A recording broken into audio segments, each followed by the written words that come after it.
Hello বন্ধুরা, তোমরা সবাই কেমন আছো? আশা করি তোমরা খুব ভালো আছো, আমিও ভালো আছি। আজকে আমাদের দুপুরের লাঞ্চ হলো গরম গরম ভাত,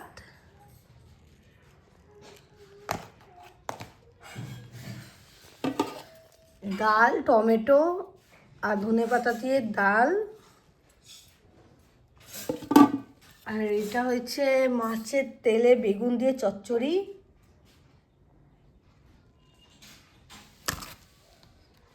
এখানটা হয়েছে ডিম কষা, ডিম আলু দিয়ে ডিম কষা,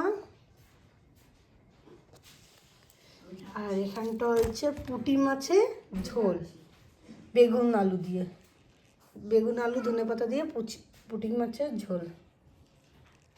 এটাই আজকে আমাদের দুপুরে লাঞ্চ। তোমাদের যদি ভালো লাগে ভিডিওটা লাইক, সাবস্ক্রাইব, কমেন্ট করে দেবেন। Thank you.